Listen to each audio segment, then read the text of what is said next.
Nice and easy. Easy, easy. Right, I'm telling you, his dad was straight up. I'm gonna marry his mother. Gerald, tell me your name. I'm Gerald Meux Jr. And what's the rocket? This is the corporate approved spam rocket. And what do you got in it? This is a Cicerone N5800. And how high will it go? It'll go about 16,000 feet. And do you have any friends here? I have a few friends from Hillbilly Rocketry, a few friends from Umerge out of Minnesota, and some people from Opera, but they're not here currently. And nobody from Rockets Magazine likes you. I'm crushed. Bob and Neil from Rockets Magazine are the best. All right, and you got an onboard camera? I've got onboard video, and I also have GPS unit. I also have a radio tracker as well. I have a Raven, and then I have a Perfect Flight. All right, well, good luck. Thank you.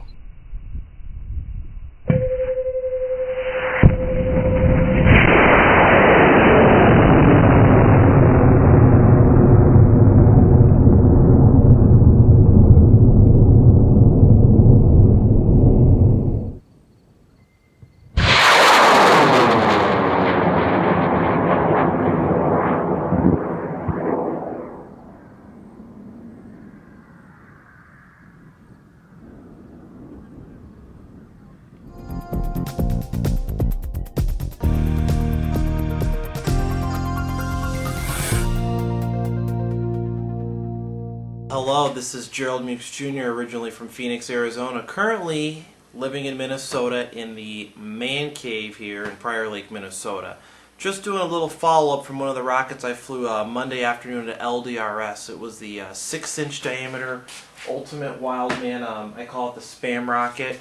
6-inch diameter, like I said, 12 feet tall, weighs about 65 pounds on the pad. I actually flew it on a Cicerone N5800, which takes the 98mm 6-grain extra large case. I had originally projected it to fly about 15,000 feet, a little over Mach 1. It actually flew a lot better than what I projected. It flew 22,000 feet based on the two altimeters I used, which was the Raven and the Perfect Flight, and then back up to confirm it with GPS. And then it flew 2,000 feet per second. So Mach 1.83 based off of, I'm going off of 1116 feet per second as Mach 1. So flew really well, high and fast, got it all back, worked just perfect. What was cool about this flight, flying as fast as it did, usually you'll start to see maybe a little heating, some of the paint coming off, some of the stickers coming off. Well, I had this rocket actually custom auto painted. So none of the stickers came off, the paint was fine, nothing happened. I even put these letters here for the spam rocket, I actually put these on after it was painted, and still nothing, not even the small little letters. Stayed on really well, so that goes to show when you use good paint, stickers are going to hold up. I mean, and this isn't even high temp paint, it's just regular car paint for it. So this worked really well. Now what didn't work for this rocket that I thought I could try, this is my av bay. Here you can see, this is actually a little piece of G10 board.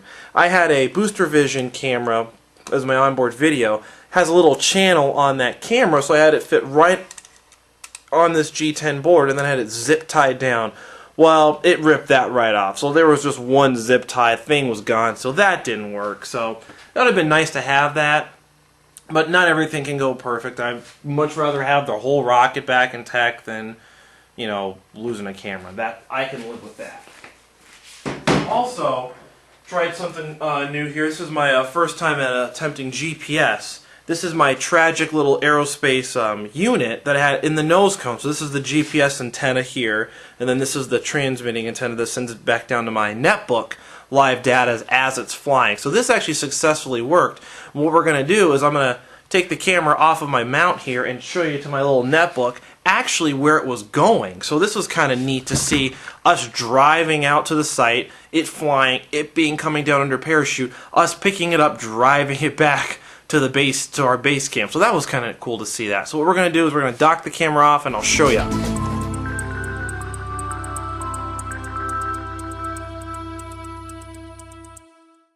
So it's going to be kind of hard to see this based off my netbook, but what you can see here, this is the Argonia launch site.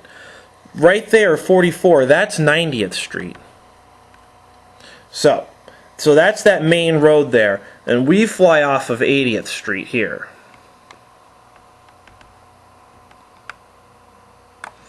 So you can see that's where we fly off of when we were driving into the site, is 80th Street right there, up there. So you can kind of follow. I actually turned my camera on before I went out to the site. So you can see that following this purple line right here, as we're driving up to the launch site, and we had to go to the Oasil RSO and drive into the 60s pads, which is over there. So rocket takes off and flies. Well, because it was flying so fast, it loses GPS lock immediately, but gains it right there. So now it's under parachute coming down, not this squiggly line here.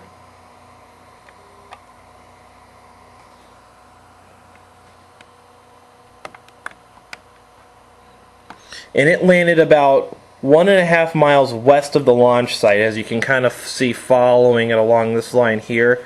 We picked it up there, and now we're driving it back home. That's why you see these straight line here. So we get, this is the street just south of 90, so this is a dirt road here. Drive this road all the way back up.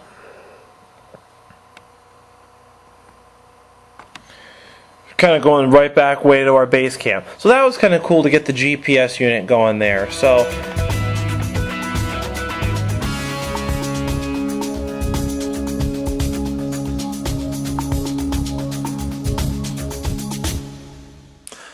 like I said, that was kind of cool to have that work for the first time. Again, had a great time at LDRS. Thanks for the Cloudbusters for hosting such another great event, along with you guys with Rockets Magazine. Thanks for all the hard work you do. Thanks for seeing everyone again. Had a blast. Had a lot of fun. Time of my life. So just wanted to share that information upon follow-up of the flight of this rocket. Meant a lot to me. Flew well. And kind of wanted to share the information that I had back to you guys. So again, see you at the next launch. Thanks.